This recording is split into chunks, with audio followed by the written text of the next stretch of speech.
Jon lingered in the courtyard for just a moment longer, bracing himself against the flood of courtiers and visitors spilling into Winterfell.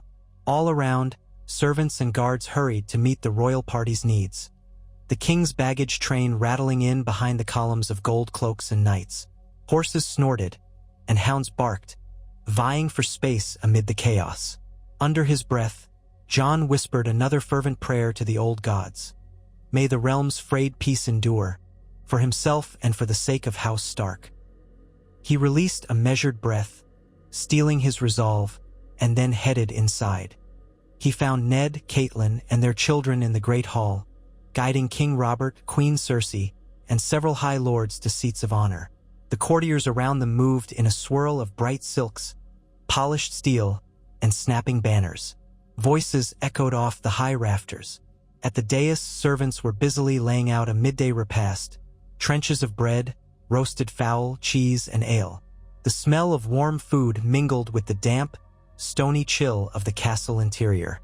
Jon slipped to the edge of the hall, half concealed behind a column. He did not want to thrust himself forward until Ned or Catelyn called.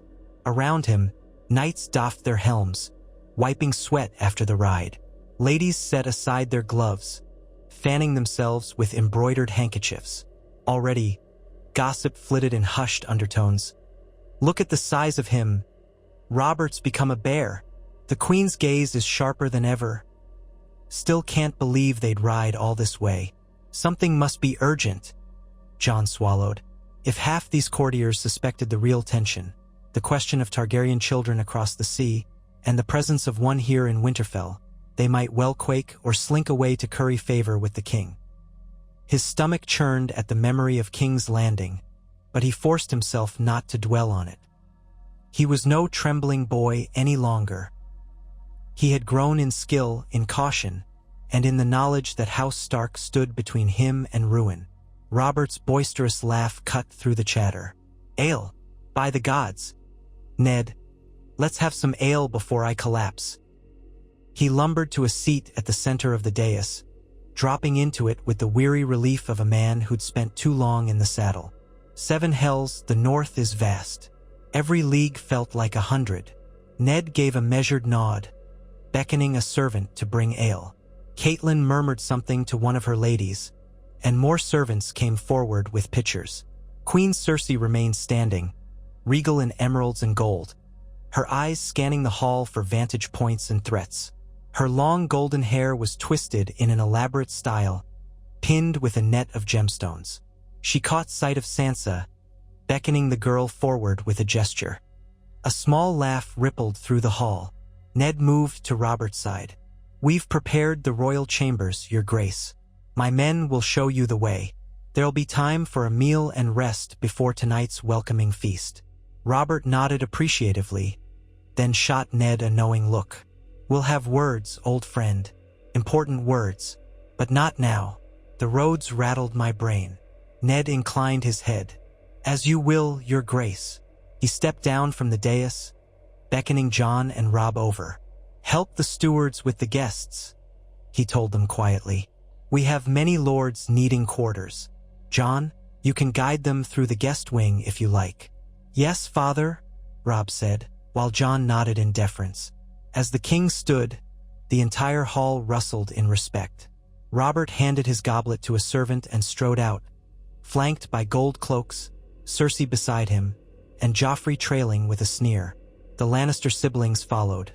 Jaime in shining armor, Tyrion in simpler clothing but with sharp eyes flicking around in wry amusement. The courtyard filled once more with the bustle of royals and retinues searching for lodging. Jon approached one knot of lesser lords, offering to show them to their assigned chambers. He forced politeness, ignoring the occasional stares when they realized who he was. If some recognized him as Targaryen, they kept silent, likely wishing to avoid angering Ned Stark. Amid the swirl of arrivals, Jon glimpsed a pair of eyes lingering on him, petulant, green. Joffrey stood near a stable archway, speaking with a cluster of young knights. When Jon's gaze caught him, the prince's mouth twisted, half scornful, half intrigued. Jon quickly turned away, continuing his tasks. He did not want a confrontation on the first day. For the next few hours, the castle was in uproar. Horses needed stabling, wagons of baggage required unloading. Ladies claimed the best chambers, guards set up watch rotations, and servants rushed to fetch water for baths. Arya fled the chaos, presumably off to some hidden corner. Sansa tried to remain near the queen's ladies, though she looked out of place among their southern silks. Catelyn oversaw the broader coordination, directing staff with a firm hand. Jon and Robb found themselves carrying messages back and forth, which lords were assigned to which tower rooms, which ladies wanted to dine privately. When at last the commotion eased, many of the newly arrived guests retreated to their rooms to freshen up. Robert, presumably, immersed himself in a hot bath to soak away the dust of travel. Ned had quietly withdrawn to an antechamber, possibly preparing for the conversation that Robert insisted they have. The hush that settled over the keep was tense, like a lull before a storm. Jon found a moment to breathe in the library. He let the stillness calm his nerves. If the king summoned him soon— no, that was unlikely. Robert would speak to Ned first, no doubt. That, at least, gave Jon time to compose himself. He stared at the spines of old tomes, histories of the North, genealogies, a few treatises on dragon lore. That last category set his stomach twisting. Best not to dwell. His respite ended when a steward hurried in, calling for Jon. The man said the queen desired to see the Stark children to discuss seating arrangements for the evening feast. A polite order, but an order nonetheless. Jon thanked him dully, heading for the great hall. He found Sansa and Arya there, both looking uncomfortable in the presence of Queen Cersei's ladies, who wore lavish gowns of Lannister red and Baratheon gold. The queen herself stood at the dais, speaking in hushed tones with one lady, then motioning Sansa forward. A court scribe hovered, ready to note the knight's seating plan. Jon approached carefully, bowing. Arya gave him a quick roll of her eyes, as if to say, "I hate this." Sansa looked relieved to see him, though uncertain. Cersei's gaze swept over him, lips curving in a faint smirk. "Jon Targaryen," she greeted, her voice cool. Arya stiffened, but the queen continued smoothly. "I recall you from King's Landing, though you were younger then. You've grown taller." Jon swallowed. He forced composure. "Yes, your grace." Cersei studied him a moment, as if searching for evidence of Targaryen madness. Then she turned to the scribe. "He'll sit near Lord Eddard's end, with the other wards and older children. Keep him well in sight, Her tone was edged. Jon nodded, uncertain if speaking further would help. He sensed tension in the air, as though the queen's tolerance of him was a flimsy facade. Arya bristled beside him, clearly wanting to speak out. Sansa gave a tiny shake of her head at Arya, warning her not to. "All is arranged, then," Cersei said with finality. She dismissed them with a regal tilt of her chin. "The feast will begin at sunset. See that you all appear suitably attired. We must not disappoint the king." "Yes, your grace," Sansa murmured, bobbing a curtsy. Arya glowered but followed suit with a jerk of her head that passed for a bow. Cersei's ladies tittered softly as the Stark children withdrew. Once out of earshot, Arya burst into muffled curses. "She's vile," she spat, "acting like she owns us. I can't stand the way she looks at you, Jon." Jon managed a thin smile, touched by Arya's protectiveness. "She's the queen," he said quietly. "Best not give her reason to hate us more." Sansa nodded in agreement. "Yes, Arya, do be careful. You know how easily they take offense." Arya blew air through her teeth. "I'll be in the practice yard. This is all too stifling." She stomped off, leaving Sansa and Jon standing in the corridor. After a beat, Sansa smoothed her skirts. "I'd best find a maid to help me dress. Mother wants me to wear the green gown with silver trim. She says it's more formal." Jon nodded. "I'll see you at the feast, then." She gave him a small, sympathetic smile. "Don't let them trouble you, Jon." He sighed. "I'll try not to. Good luck." As Sansa glided away, Jon felt a tug of tension in his chest. The queen's direct address, calling him Targaryen so openly, made it plain. She had not forgotten. She might say nothing overtly hostile, but she was marking him, reminding him that Robert's court recognized his identity. He would have to remain vigilant. That evening, the great hall blazed with torches and hearth fires. Tables groaned under the weight of roasted meats, stewed vegetables, fresh bread, and barrels of ale and wine. Trestles for lesser lords and knights lined the space, while the dais at the front boasted a central high table for King Robert, Queen Cersei, Ned, Catelyn, and a few other luminaries. The next table down was for the royal children and the Stark children. Jon arrived early, clad in the nicest garments he owned, dark gray breeches, a matching tunic with subtle embroidered patterns along the hem, and a short cloak fastened with a simple wolf's head clasp. He took a seat at the designated table, near Robb and Joffrey. His stomach twisted to see the prince so close. Joffrey sat with an air of smug boredom, wearing a polished doublet of crimson and gold, a small golden circlet resting on his fair locks. Sansa was across from them, looking lovely but nervous. Arya, relegated to the same table, squirmed in her seat, clearly itching to escape. Myrcella and Tommen sat beside Joffrey, fidgeting. The Hound loomed behind Joffrey, arms folded. Jon dared a glance at Joffrey. The prince raised an eyebrow and let out a soft scoff. "They seat you here, do they?" he said in a low voice, not loud enough for the entire table to hear but audible to Jon and Robb. Jon forced a polite tone. "I go where Lord Stark tells me." Joffrey snorted, swirling the wine in his goblet. "A Targaryen in the north. Don't know what father was thinking, sparing you. Probably Eddard Stark's meddling." Robb stiffened, ready to retort, but Jon pressed a light hand on Robb's forearm. He remembered Ned's warning. "Do not provoke them." "I harbor no threat to you or your father," Jon said quietly, ignoring the spike of anger in his chest. "I serve House Stark." Joffrey smirked. "So meek. If only your sire had been so meek, half the realm wouldn't have bled." Arya gripped the table edge, but Sansa intervened, forcing a bright, if trembling, smile. "Prince Joffrey, will you sample the trout tonight? It's fresh from the White Knife, I believe." Her attempt to redirect conversation was clumsy but earnest. Joffrey rolled his eyes and turned away.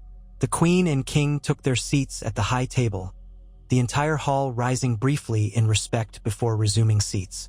Robert boomed laughter, seemingly in decent spirits after a restful afternoon. Beside him, Queen Cersei maintained a poised, unreadable smile. Ned offered thanks to the old gods, leading the assembly in a short moment of solemnity before the meal commenced. Servers hustled about, pouring drinks, slicing meats, laying out trays of greens and pies. Musicians struck up a soft tune at the back of the hall. The hum of conversation rose, lords and ladies exchanging news or idle remarks about the day's travel. At the children's table, Tommen and Myrcella engaged in pleasant chatter with Sansa about the North's differences from King's Landing. Arya poked at her food, occasionally glaring at Joffrey, who mostly ignored them all. Robb tried to keep the peace, conversing about training yards or hunts to fill the awkward silences. Jon ate sparingly, each bite tasteless as he wrestled with tension. He kept half an ear on Joffrey's muttered jabs, words about cold savage land or stark dullness, yet none were aimed directly at Jon again. Perhaps that was a small mercy. As the meal wore on, King Robert drained cup after cup of ale, growing increasingly loud. He demanded the musicians switch to bawdier songs, leaning back in his chair, thick arms resting on the armrests. Ned, seated at his right, tried to moderate. Cersei wore a stiff smile, exchanging occasional remarks with other highborn ladies. Eventually, Robert slammed his mug down, calling for a hush. The hall quieted. He stood, swaying slightly, but his voice was firm. "We've come north to see old friends," he declared, "but also to ask a boon of Lord Eddard Stark." He turned to Ned. "You knew I'd come for you, didn't you?" Ned rose more gracefully, brows drawn. "Your Grace." Robert spread his hands wide, ignoring the ale sloshing in his mug. The realm needs a hand. Jon Arryn is gone. Gods rest his soul. No man I trust more, Ned, than you. Serve me as hand of the king, I beg you. Help me keep this realm from falling apart. A ripple of chatter swept the hall. Some lords had anticipated this, others seemed surprised. Ned, face tight, inclined his head. Your grace honors me. I must speak with my family. Robert barked a laugh. You'll speak with them, yes, but don't keep me waiting. The realm can't wait. We'll talk more on the morrow. For tonight, let's drink and be merry, as best we can. A smattering of applause followed. Some courtiers raised goblets, toasting Ned. Others eyed him with a mix of envy and pity. Everyone knew how perilous the position of hand could be. Cersei's expression gave little away. Jaime Lannister, standing behind the queen, wore a half-smile. Ned resumed his seat, posture rigid. Catelyn gazed at him with concern. The tension at the dais was palpable. Dishes were cleared, replaced by sweet wines and pastries, but conversation remained hushed. Near the children's table, Joffrey snorted.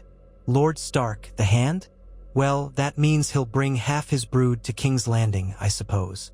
His glance flicked to Sansa with a disinterested air, then to Jon. Perhaps the Targaryen ward will stay behind.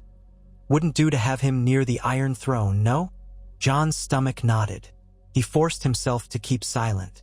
Sansa looked alarmed. Robb's hand clenched on his goblet. Arya's scowl darkened, and she started to rise. But again, Sansa tugged her down, whispering urgent pleas for peace. Thankfully, the feast wound down soon after. Robert, drunk and yawning, stumbled out, leaning on Ned's arm. The queen and her children followed, the gold cloaks clearing a path. Lords trickled out, some whispering about Ned's likely acceptance of the hand's role. Others muttered about the Targaryen boy lurking under the same roof as the king. Jon slipped away quietly, heading for the courtyard to breathe fresh air. Torches flickered in the darkness, illuminating the cobblestones. The sky was filled with stars, a chill breeze drifting from the north. He felt stifled by the feast's tension, by Joffrey's digs, by the queen's thinly veiled scorn. If Ned became hand, would that mean Jon would travel south again to the city he dreaded? Or would he remain in the north? And if so, under what strain or suspicion? His thoughts whirled until footsteps approached.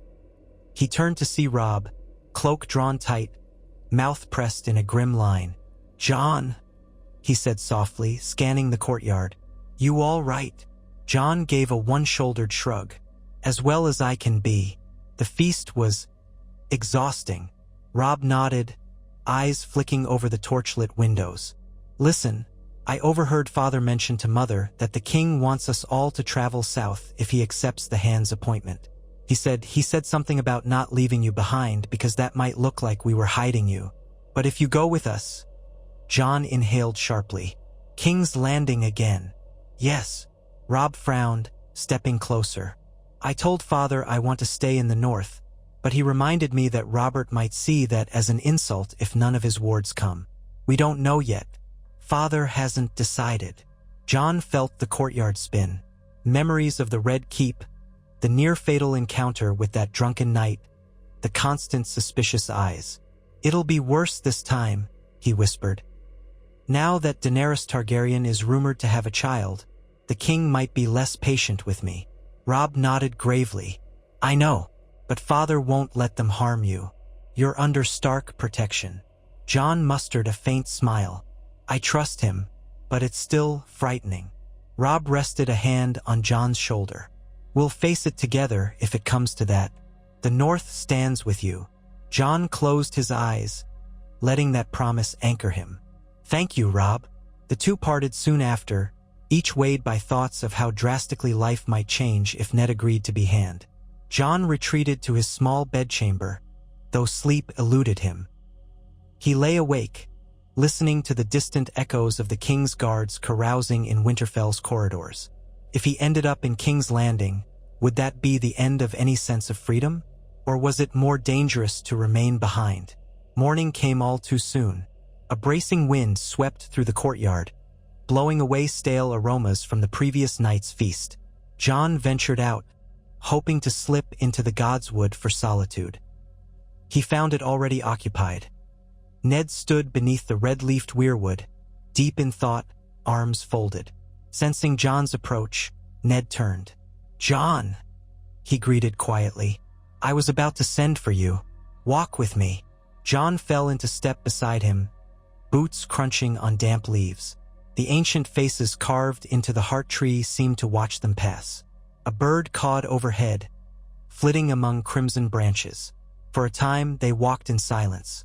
Then Ned said, "Robert demands an answer soon.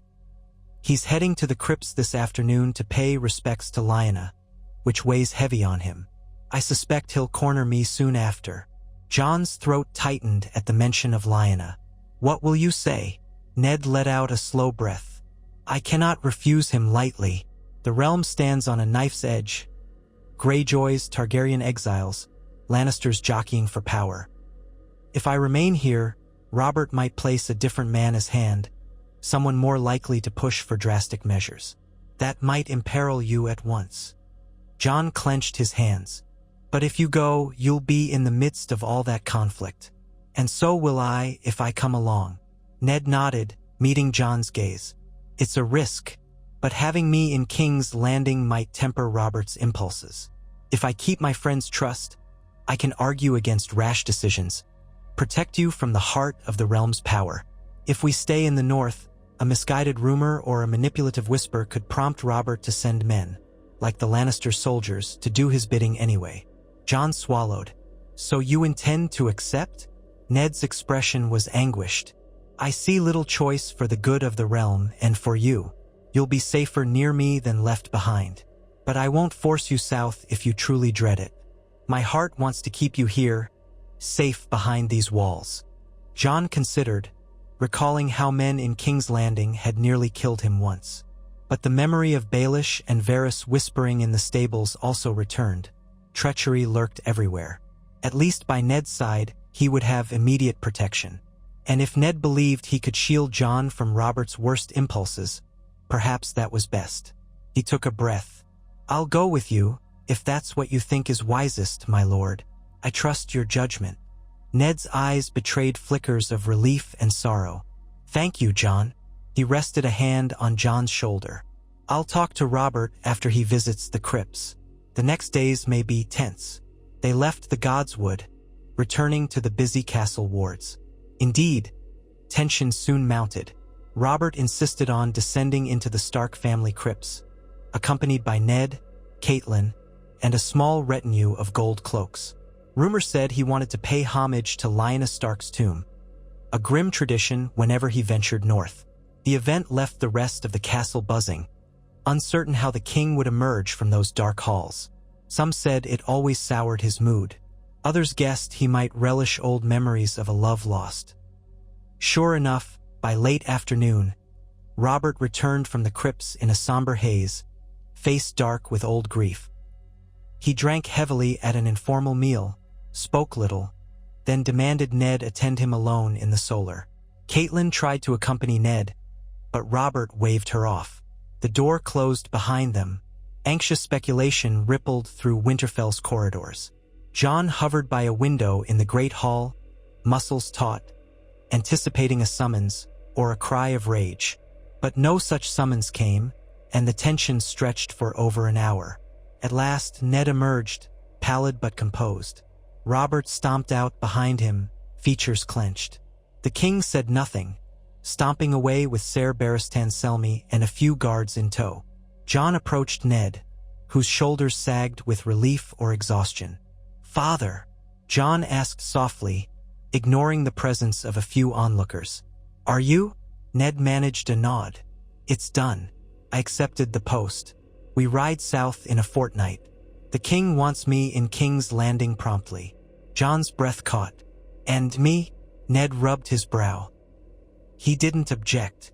Then, with a hint of a grim smile, he added, "I made it clear your place is at my side, as part of my household." Robert wasn't pleased, but he did not forbid it. "He claims you owe him no trouble or he'll reconsider. But he's allowing it." John's chest fluttered with a mix of relief and foreboding. "So, we leave in 2 weeks." "Yes," Ned confirmed. "We'll gather the household, prepare. Robb will remain to manage Winterfell as my heir. Bran, Rickon, and Arya come with me. Sansa, too. And you. If we appear uncertain, Robert and the Lannisters sense weakness.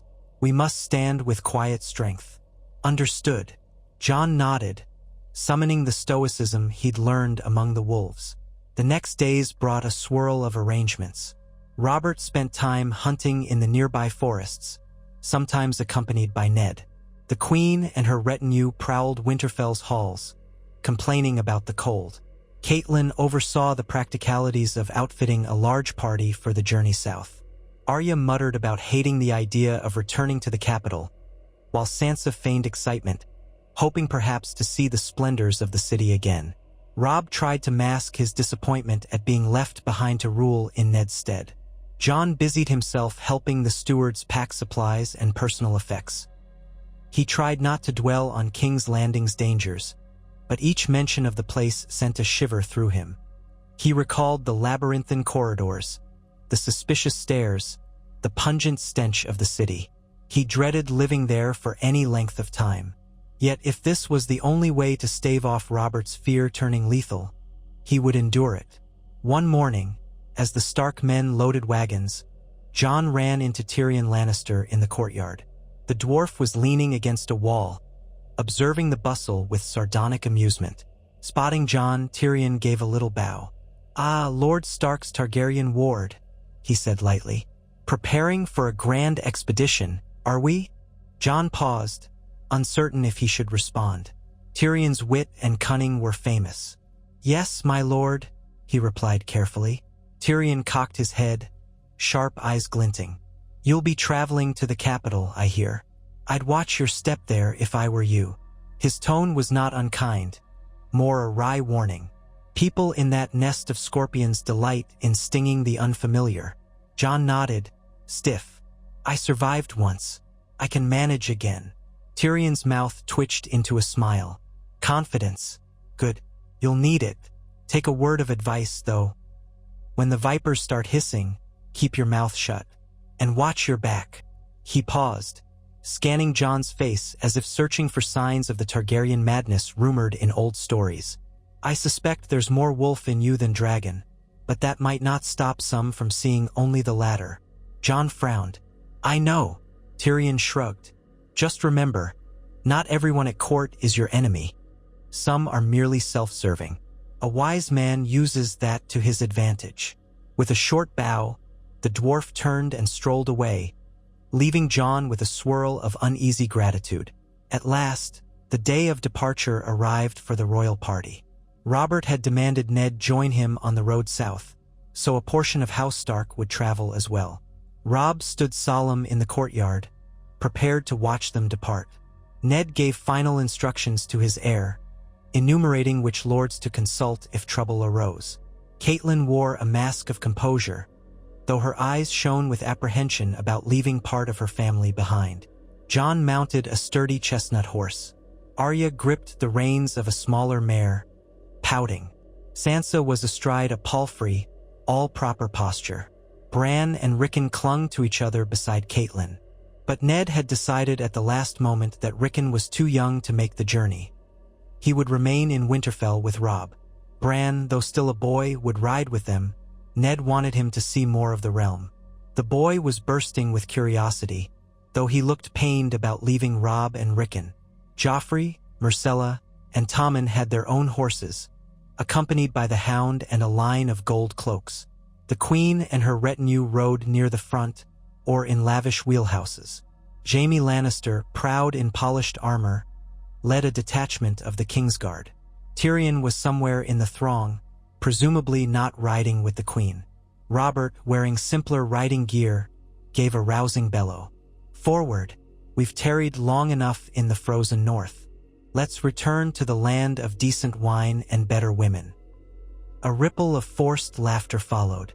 Ned exchanged a final look with Robb, who stood by the gates with stoic acceptance.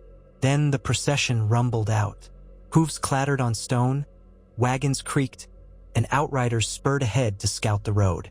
The Stark banners, gray direwolf on white field, mingled with the crowned stag of Baratheon and the golden lion of Lannister. Jon guided his horse behind Ned and Catelyn, minding Arya to ensure she stayed in line. Beyond Winterfell's walls, a crisp breeze swept over them. The lands about the castle still bore the vestiges of spring's approach. Muddy roads, patches of green. Jon glanced back, watching the ancient fortress recede, feeling a pang of longing. This had been his sanctuary for years, the place where he felt safest. Now he traveled into the heart of danger, though he did so with Ned at his side. They made steady progress southward on the King's Road. The mass of riders and wagons was immense, slowing their pace. Robert grumbled daily about the slowness, yet he refused to leave behind the luxuries of a royal caravan. Massive tents, furniture, wardrobes for the queen, and dozens of servants. Even so, they covered a respectable distance each day. At night, they camped in large encampments off the road, ringed by guards and torches. Jon found the evenings tense. He stayed mostly near the Stark campfires, sharing meager jokes with Arya, comforting Bran when the boy missed Robb, and exchanging polite words with Sansa. He avoided Joffrey if possible, though once or twice the prince passed near their camp, sneering at Arya's wooden practice sword or hurling a barbed comment about tainted blood. Arya bristled, but Ned's warnings kept them from open conflict. The queen rarely ventured from her lavish tent at night, preferring her private space. Robert roamed from fire to fire, drinking heavily, retelling war stories. Sometimes he sought Ned's company, and they would speak in low voices about the realm's precarious state. Though occasionally, their conversation escalated into tension if the name Targaryen was mentioned. Jon gleaned that Robert wanted to dispatch men across the narrow sea to handle Daenerys, while Ned counseled caution, not wanting to incite a foreign war that might tear the realm apart. Robert would grunt. "She's carrying a Khale's child, Ned. A Dothraki horde could land on our shores if they had ships. We mustn't let that dragon's spawn grow." Ned's firm response never wavered. "Khal Drogo has no ships, Robert, and Targaryen blood alone doesn't make a conqueror. We have time for calmer measures."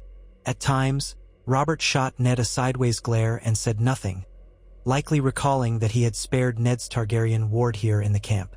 Jon felt the weight of that truce every time the king's gaze swept over him. Day by day, they pressed further south. The air grew milder, the roads busier with travelers. The farmland and villages bore fewer marks of winter's passage. Vendors sold fresh produce. Roadside inns bustled with trade. Occasionally, small folk would gather to watch the royal caravan pass, cheering the king or gawking at the Lannisters' bright armor. Some recognized Ned Stark, doffing hats in respect. A few looked curiously at the cluster of Stark children, perhaps recalling the rumors about one boy with Targaryen blood. Their progress was slow enough that Jon had time to note the changes in terrain. As they reached the neck of the peninsula, crossing the marshes near Moat Cailin, the king complained incessantly about the bogs. Then, finally, they emerged into the riverlands, forging across the wide plains and crossing the Trident. Ned led them to the Crossroads Inn for a night's rest. The queen scowled at the modest accommodations, while Robert made jokes about having once found better ale in a ditch. Jon tried to keep out of sight, but the queen's ladies occasionally watched him with sly interest. One older lady, trailing in Cersei's circle, approached him in the inn's courtyard. She was Lady Tanda, if Jon recalled correctly. She peered at him over a lace fan, saying, "You're quite the curiosity, dear boy. One wonders if you favor your father or your mother more. A pity we never saw the wedding. Was it in secret? Or was it a war scandal?" She giggled as though it were a harmless question. Jon stiffened, not sure how to respond. My mother was Lyanna Stark. My father was Prince Rhaegar. They weren't married in the eyes of the realm, so far as I know. But I'm told there was some form of union. That was more than he usually divulged. Lady Tandit sked, swirling her fan. Tragic business. But how lucky you are that Lord Stark shows such devotion. At least the Starks have a sense of honor. The Targaryens, well, Their madness is famed." She offered a tight smile and flounced off, leaving John feeling as though he'd been pinned like a specimen. The next morning, they resumed travel, the specter of Rieger's reputation hovering around John like a dark cloud. At times, he overheard men swapping tales of the rebellion, praising Robert's hammer blow that slew Rieger on the trident. Other times, they cursed the Targaryen dynasty for all the bloodshed. John tried to let the words wash over him, reminding himself that he was not Rieger, but it was not always easy. As the caravan neared Harrenhal's looming ruins, visible in the distance, a melted fortress of blackened stone, Robert declared a day of rest. The queen insisted on better lodging than the castle's rumored haunted halls, so they set up an expansive camp outside the fortress. Tents ringed the black-laked site, and some bold lords ventured in to gawk at the enormous towers warped by dragonfire centuries ago. Arya wanted to explore, but Ned forbade it, citing the place's dangers. John walked along the lakeshore, skirting patches of reed and soggy ground. He marveled at Harrenhal's shattered spires, a testament to the old Targaryen conquest. A few other travelers studied the ruins from afar, telling ghost stories about Harren the Black. The sun dipped behind the fortress, casting long shadows that made the place all the more eerie. Suddenly, footsteps behind him. He turned to see Joffrey, flanked by the Hound, approaching with a slight sneer. John stiffened, heart pounding. The wide stretch of lakeshore was deserted, aside from a few men farther off collecting driftwood. "Admiring your forebears' handiwork?" Joffrey asked, gesturing at the melted towers. "Your ancestors burned Harrenhal to cinders, or so the stories say. Fire-breathing dragons. Terrifying beasts." John kept his tone guarded. "Aegon the Conqueror, yes. Long before Rieger's time." Joffrey gave a mocking bow. "And yet, it's in your blood, is it not? The flame of old Targaryens. Maybe you'll sprout dragon wings next." He laughed, a hollow sound. The Hound stood behind him, impassive, though his eyes flicked between the prince and John, perhaps gauging the potential for violence. John forced an even voice. "I have no dragons, nor do I want any. House Stark is my family." Joffrey snorted. "Shame. Might have been fun to see you try to claim the throne. We could crush you properly, as we did your father." He stepped closer, eyes hard. "Sometimes I wonder if father regrets not killing you. Mother thinks you're a curiosity, but I see a threat. You might pretend to be docile, but Targaryens always stir trouble." John's pulse hammered. He recalled Ned's warning. No provocation. "I'm no threat. I have no claim." Joffrey's lip curled. "So you say." He glanced at the Hound. "Sandor, what do you think?" The Hound's scarred face twitched. "I think if the boy's no threat, there's no point to this chatter." Joffrey rolled his eyes. "You're no fun." Then he turned back to John. "One day I'll be king. If you dare to bare your teeth, I'll see them broken. Understand?" John nodded slowly, refusing to take the bait. "I understand." "Good." With that, Joffrey spat into the lake, pivoted, and strode away. The Hound gave John a curt nod, neither friendly nor hostile, before following the prince. John let out a shaky breath, blood roaring in his ears. Every nerve in him screamed to react, but he'd kept it in check. He stared at Harrenhal's jagged silhouette, remembering how easily dragons had broken that fortress. Now he was the one threatened with destruction. He squeezed his fists and turned away, heading back to camp. For the next few days, tension with Joffrey simmered beneath the surface. John avoided him, focusing on staying near Ned, Arya, or the other Stark children. The caravan pressed onward through the riverlands, crossing the Red Fork. The fields turned greener, dotted with blossoming trees. The air smelled of spring flowers, but for John, the scent might as well have been smoke and ash. So heavy was the dread of reaching King's Landing. Eventually, they came within sight of the city, a sprawling mass of walls and towers perched beside Blackwater Bay. Even from a distance, John could see the haze of chimney smoke that hung over the metropolis, tinted by the setting sun. Oppressive traffic clogged the roads. Merchants, pilgrims, travelers. City watchmen in gold cloaks parted the throng for the royal party, horns blaring to announce the king's return. Robert rode at the head, chest puffed, clearly relishing the cheers of onlookers. Cersei waved from a carriage, her face a mask of regal pride. Joffrey straightened in his saddle, soaking in the adoration. Meanwhile, Ned wore a stony expression, scanning the city gates as if they were the maw of a beast. Jon's stomach twisted, remembering every stone corridor where he'd once nearly died. Arya scowled at the stench wafting from the gutters. Sansa tried to look impressed by the gilded rooftops, but her eyes flicked nervously around.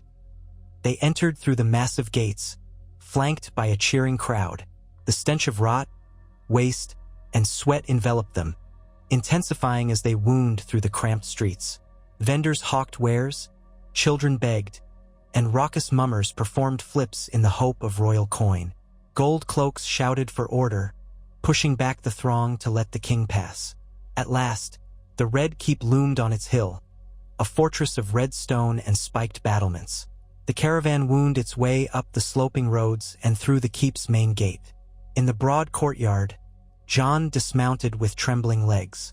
Memories assaulted him. The day Ned first presented him as a Targaryen ward, the hush of shock, the near-fatal clash with that drunken knight.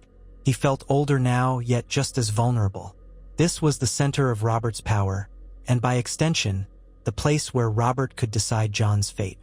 Ned quickly gathered his children, instructing them to remain close. Sansa and Arya flanked Catelyn, who eyed the Red Keep's walls with distaste. Guards ushered them forward, guiding them to assigned chambers. The queen's retinue bustled off in a different direction, Joffrey among them, throwing Jon a final haughty look before disappearing. Jon, heart-pounding, followed Ned up a flight of stone stairs. Robb was not here to anchor him, left behind in Winterfell. He had only his own resolve, the quiet presence of Arya and the others. Ned had arranged for a cluster of rooms in the keep's residential wing, close enough for them to gather easily. The corridor reeked of fresh paint, as though someone had tried to redecorate in haste for the new hand. They reached their chambers. Servants scurried to drop off luggage. Ned dismissed them, turning to face Catelyn, Sansa, Arya, Bran, and Jon. "We've arrived," he said quietly, tension evident in his voice. "The king will host a feast tomorrow to celebrate. Tonight, rest. But watch your steps. We're in the capital now with all its intrigues." Catelyn nodded, face drawn. "I'll see to the children. You do what you must, my lord." Ned squeezed her hand. "I must find out the state of the council. Robert likely wants me to meet with them at dawn." His eyes passed over Jon. "Stay in these chambers for the evening, if you can. No wandering alone." Jon bowed his head. "Yes, father." He retreated to a small adjoining room assigned to him, shutting the door. The furnishings were sparse. A narrow bed, a chest, a washbasin. A single window overlooked the castle yard, where men-at-arms bustled about.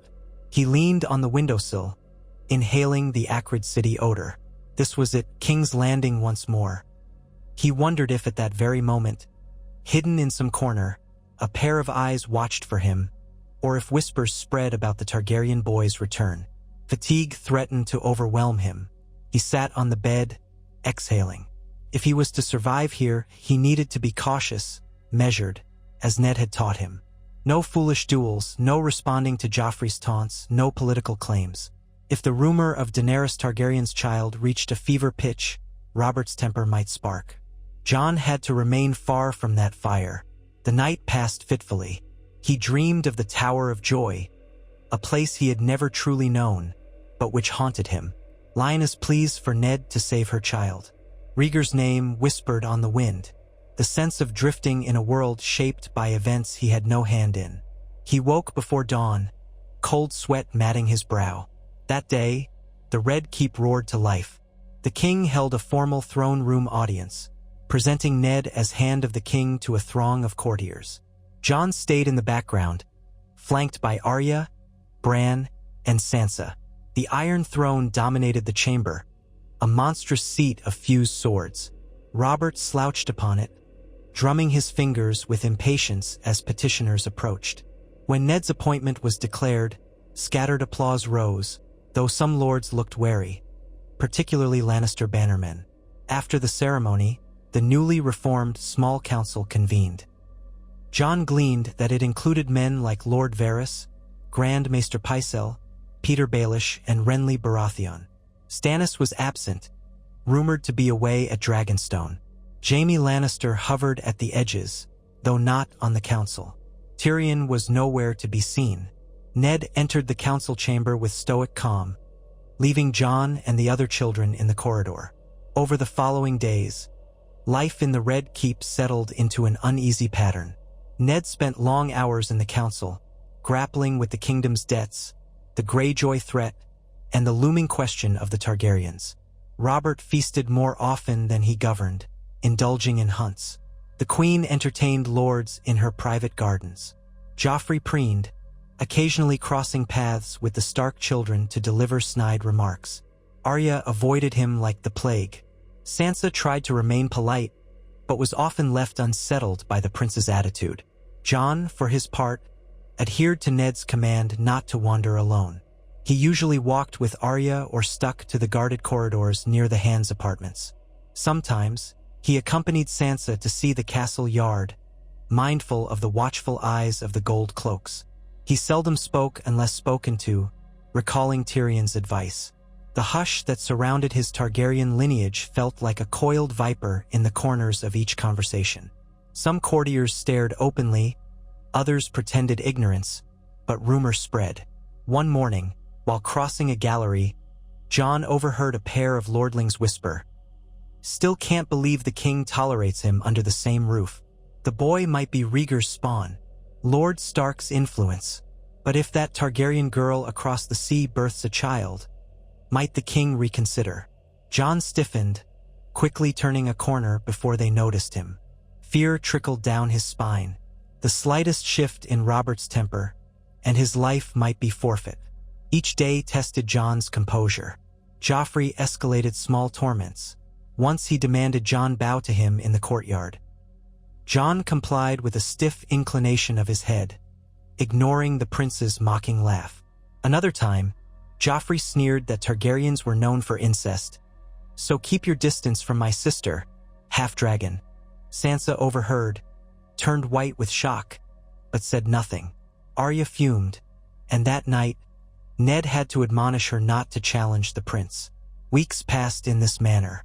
Ned discovered the kingdom's finances were dire, with enormous debts to the Lannisters.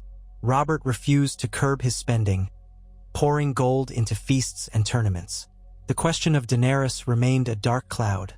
Some insisted she was near childbirth.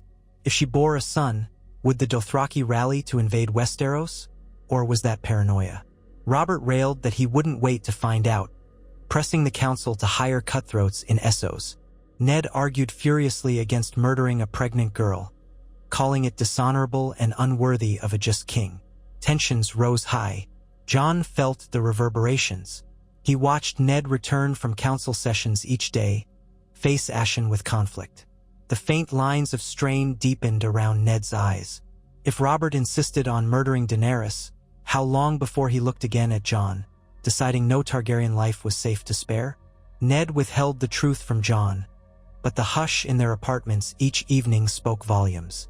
One evening, returning from a brief outing to the castle library with Sansa, Jon found the corridor leading to their chambers lined with gold cloaks.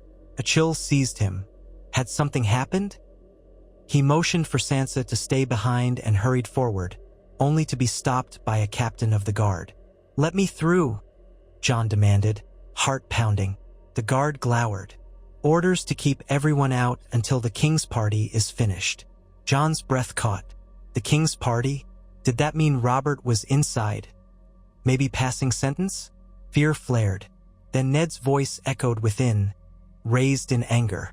Catelyn's voice joined, equally agitated. Queen Cersei's sharper tone cut through. Muffled words. Minutes dragged, the hallway bristling with tension. At last, Robert emerged, face thunderous, with Cersei behind him. Ned followed, pale but upright. Caitlin stood in the doorway, trembling. As soon as Robert's gaze landed on Jon, the king's jaw tightened. He spat, "Control your whelp, Stark," then stomped away, dragging Cersei with him. Jon rushed forward. "What?" Ned raised a hand, silent command. The gold cloaks parted, letting him pass. Sansa lingered behind, shaking. Inside the chamber, Arya and Bran huddled in the corner, frightened. Only after the corridor emptied did Ned speak, voice shaking with anger. "The king and queen came to demand I sign off on a certain measure. I refused." She pressed. He roared. "And then your name arose, as if we were harboring more dragon seed. The queen demanded you be kept under watch, claiming you might conspire with Daenerys." Robert argued a moment, then left in rage. "They threatened to isolate you." Jon's cheeks went cold. "So they want me arrested?" Ned shook his head grimly. "Not yet, but the queen tries to push Robert to see you as a threat. He's torn. Our old friendship holds him back, but his hatred for Targaryens flares whenever Daenerys is mentioned. The queen uses that. She wants you caged or exiled. If Robert's fear grows enough, he might yield. For now, I insisted you pose no threat. That is all that stopped them from dragging you to a tower cell." Caitlin, standing nearby, exhaled shakily. "We can't remain passive, Ned. This is too close. One shift in the king's mood could cost Jon his life." Arya, from behind them, spoke up with defiance. "We'll protect him. We won't let them do anything." Ned turned, voice taut. "We can't fight the entire throne if the king demands it. The realm would be plunged into war. Thousands would die." He pivoted back to Jon, expression fierce with paternal protectiveness. "I promised Lyanna to keep you safe. I won't let them kill you, Jon. But we must tread carefully." Jon's mind whirled, remembering the yard in King's Landing years ago. The lethal threat a single hateful knight had posed. Now the entire monarchy might turn on him. He forced a breath. "What do we do?" Ned looked at Caitlin, a silent exchange passing between them. Then he faced Jon. "Caitlin has suggested we find a way to remove you quietly from the city.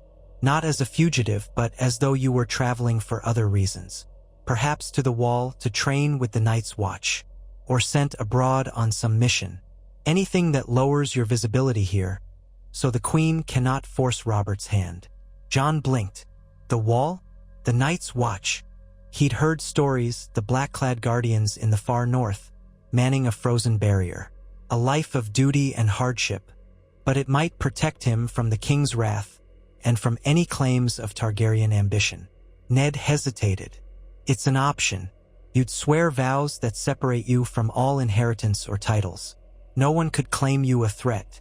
But it's a harsh life, and I do not wish to send you there lightly. Or we might ship you across the narrow sea, incognito. But that is fraught with danger of its own. If you encountered Targaryen loyalists or were recognized." He trailed off. Caitlyn's voice was gentler than Jon expected. "The Wall is in the north, where our name still means something. You'd be under Lord Commander Mormont's watch. Ned trusts him. But we cannot force you. The vow is for life." Jon's emotions churned. The thought of binding himself to the watch, never to have a family, was daunting. Yet remaining in King's Landing seemed a path to certain peril. "Does it have to be soon?" Ned clenched his jaw. "If the Queen gains ground with Robert, yes. We must decide quickly. I'll continue staving off any open order against you. But we may not have long." Tears of frustration threatened, but Jon swallowed them. He thought of Lyanna, dying in a bed of blood, wanting him to live. A vow to the Night's Watch might be the surest path to living, even if it cost him everything else. He looked around at Arya's fierce loyalty, Sansa's concern, Bran's wide eyes. He recalled the simpler joys of Winterfell, the sense of belonging with siblings. All would vanish behind black robes and an icy wall. Yet the alternative was to wait for the axe to fall, relying on Ned's precarious influence over a capricious king. After a long moment, Jon lifted his gaze to Ned. "I need to think, Father, but if it's the only way, I'll do it." Ned's expression was pained. I pray it doesn't come to that. Let me see if Robert can be swayed. If Daenerys' threat proves less than he fears, maybe he'll relent. We'll hold on a bit longer. But the days that followed offered no solace.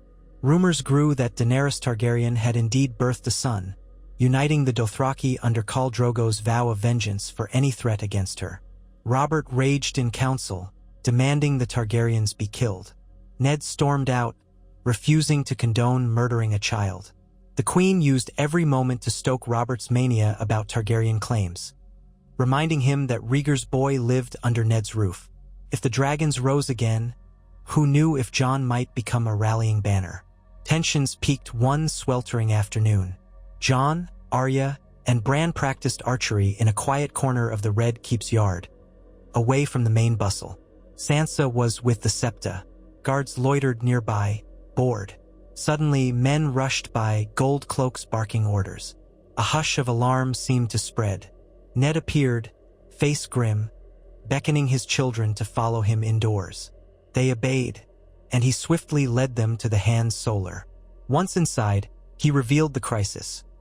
Robert had decided to sign an order for Daenerys Targaryen's assassination, ignoring Ned's protests. Ned had refused to be party to it and was planning to resign as Hand. But that means we lose any protection from the crown, Jon gasped. Ned's fists clenched. Yes, Robert is lost in fear and anger, manipulated by the Queen's whisperings and his own hatred. I can no longer serve him in good conscience. I told him so. He roared at me, said if I walked away, I'd best not challenge his will. He's calling a meeting of the council tonight to finalize the bounty on Daenerys. After that, I fear he may well turn on you. Arya's voice quavered. So what do we do? Catelyn, who had just entered with Sansa, answered for Ned. We leave. We gather our retinue, quietly, and depart for the north. Now, before Robert can bar the gates or issue a direct warrant. Ned nodded. We might reach White Harbor and sail for Winterfell if we must. But if Robert orders the gold cloaks to stop us, he let the sentence hang. War might erupt. A hush fell. Jon recalled the vow possibility. The wall, should I? Ned's gaze flicked to Catelyn. He seemed torn. We may not have time to arrange a formal sending. The city might erupt if the Queen sees us packing. If you were to vanish alone, you'd be vulnerable. Catelyn added, We're stronger together. Suddenly, footsteps pounded outside the door. A guard from House Stark burst in, breathless. My lord, the gold cloaks are at the stables, questioning our men. They say the Hand may not depart the city without the king's leave. They're blocking the stable exits. A wave of dread crashed over them. Ned's jaw tightened. We've run out of time. Moments later, a second guard arrived, equally frantic. Lord Stark, the Queen demands your presence in the throne room. King Robert he collapsed in the yard, wounded by a boar on his hunt. Gravely injured, they brought him back, and the Queen wants all to attend. Shock rippled through the room. Robert, undone by a hunting accident? Fate or the Queen's plot? Ned inhaled sharply, exchanging a look with Catelyn. Stay here, he commanded the children. Guard them. I must see what's happened. Jon stepped forward. Father, be careful. Ned met his eyes, nodded, and hurried out with a retinue of Stark guards. The tension in the Solar became suffocating. Arya paced, Sansa trembled. Bran clutched the arm of a chair. Catelyn tried to reassure them, but her face was drawn. Jon stared at the door, mind swirling. If Robert died, Joffrey would be king. Then the Queen would have absolute power, and Jon's fate might be sealed. Time crawled. Eventually, an ashen-faced Stark guard returned, stammering updates. King Robert lay dying in his chambers, last rites being prepared by the royal maesters. The Queen had seized control, sending gold cloaks to secure the Red Keep. Ned was with Robert, presumably trying to ensure that no rash orders were given about Jon's fate. Catelyn, jaw set, said, We cannot wait. Start packing. If the king dies, Joffrey ascends. The Queen will have cause to arrest Ned and do as she pleases with Jon. She turned to the guard. Gather our men quietly, prepare to depart at once. Arya and Sansa scrambled to gather belongings. Jon's heart hammered. Should he run? Or remain by Ned's side? War might break out in the corridors. Another wave of guards reported that Lannister men were moving to block the gates. The situation was dire. Suddenly, footsteps again. Ned himself, limping slightly, face pale as ice. "Robert is all but gone," he said grimly. "He named me protector of the realm in his final hours, insisting Joffrey is not of age. The Queen snatched the paper from me, refuses to honor it. She's calling Joffrey king. The gold cloaks are divided." Catelyn's eyes flashed. "We must flee." Ned closed his eyes. "Yes, gather the children. We'll attempt to fight our way to the stables if we must." They rushed into a swirl of chaos. Stark men formed a protective ring around Ned, Catelyn, and the children. The corridors teemed with gold cloaks, some unsure whom to obey. Lannister household guards skulked at corners. In the main keep, shouting erupted. Word spread fast. Robert was dead. Joffrey was crowned king in the throne room. The Queen demanded everyone swear fealty. Ned refused. At a corridor leading to the stables, the Queen and Joffrey appeared with a large force of gold cloaks. Jaime Lannister stood at the Queen's shoulder, blade unsheathed. Joffrey smirked, his voice high with newly claimed authority. "You will bend the knee and surrender your men, Lord Stark, or we'll cut you down. And that Targaryen brat, too." He pointed a finger. "Your father's last indulgence is over, traitor's whelp." Jon's blood ran cold. The Queen's eyes sparkled with triumph, as if hungry to see Ned broken. Ned tried to reason, brandishing the paper naming him protector of the realm, but Cersei tore it in half. Joffrey laughed, telling the gold cloaks, "Arrest them all."